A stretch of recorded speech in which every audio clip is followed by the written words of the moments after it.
Please welcome Ken LaRoe.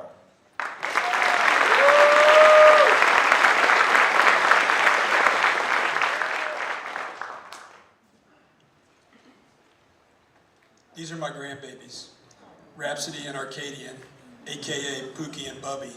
I was always a committed environmentalist, but boy did these little guys provide laser focus. I think the earth is going to be in pretty bad shape by the time they grow up and have children. But I don't ever want to have them have to ask, Grandpa, what were you thinking? I just turned 60. I've been saying 60 is the new 60 because I don't have much time on this planet, nor do I have much patience. I don't have patience for tree huggers who show up at a climate event in an SUV. I don't have patience for people who talk the talk, but don't walk the walk. This was my first big business endeavor, Florida Choice Bank. We started in '99, sold it in 2006, right at the peak. I wish I could say it was brilliance or prescience, because then I could replicate it, but it wasn't. It was just blind luck. But that bank taught me a lot. It taught me that I had to do more with my life than make a bunch of people a bunch of money. After we sold that bank, my wife and I bought this mini motorhome and we'd travel cross country. That trip through all the national parks just reinforced my commitment that I needed to be a rabid environmentalist, no matter how much that offended people. After all, we don't have time to waste, and we can't be subtle. Before I left on that trip, my brother gave me this book. It's the autobiography of Yvon Chouinard, my hero. He's the founder and owner of Patagonia. Yvon overcame all odds to start one of the world's first values-based businesses. It became my inspiration. I thought, if he can do that in the clothing business, surely I can do that in the banking business. My granddaughter does the cutest narration of her book. Bear hunt, I'm not afraid. Starting and running a values-based business is scary, but you can't be afraid, because doing well by doing good works. The battle for our charter was horrible. The FDIC said it was a niche bank and they wouldn't approve it. But I knew I was right, and I fought ruthlessly. Then on December 22nd, 2008, I got an impersonal email that basically said, here's your charter, leave us alone. I sat at my desk and cried. This is me in front of our first building. Building and running a values-based business is really hard. It's hard because you're basically running a for-profit and a non-profit at the same time. But you have to stay true to the mission. It's doing well by doing good works. It works in every business. This is where we are today. This is a bucket list dream come true for me. I'm just a redneck boy from Eustis, Florida, and now I've got my business name in lights in Orlando. I'm blown away. This is our new headquarters. It's pending LEED Gold, and our solar panels will produce all the energy that we consume. This is our mission statement. Notice that it's simple and direct. It distills to the essence our commitment to our planet, our people, our community, and our shareholders. Through this mission statement, we strive to change finance to finance change.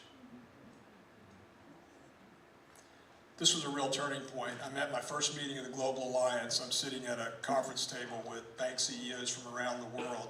They were Muslims, Buddhists, Christians, you name it. They were all there doing really great stuff. And I just couldn't wait to get home from that conference and start working on other problems than just the environment. And then I got home, I saw this. And you know, as an environmentalist, you have your work cut out for you when the science-denying governor forbids state employees from saying climate change. And at that point, I realized that people weren't outraged because they weren't paying attention. This is a Florida sunny day flood. I don't think we can fix it. Here's why. The coastline of the Netherlands is 280 miles long. They're spending $1 billion a year for 20 years to hold back the sea. The coastline of Florida is 1,350 miles long. Do the math. One day I pulled in the bank and the employee parking lot was full of SUVs and pickups, and I thought, what the hell? This is just wrong. So to try to entice them to drive efficient cars, we gave them 0-rate loans, and then to pay the payments, we rented space on their car for advertising. So how cool is that? In 2015, the Department of Labor said that the living wage in Central Florida was a little over $29,000. We rounded it up to $30,000 because it sounded cool. When I rolled it out at the staff meeting, I expected applause, but instead I just got blank stares. And then the people that just got a big raise started smiling. Sometimes your motivation has to be personal. We're the only bank in the state of Florida that banks the cannabis industry. And here's the reason why. My wife, Dr. LaRoe and soulmate, suffered a traumatic brain injury in a bicycle racing crash, and she developed a seizure disorder. After everything else, cannabis was the only thing that cured the seizures. I actually had a shareholder say to me one day, "Kenny, this green thing, this is the most brilliant marketing ploy I've ever seen."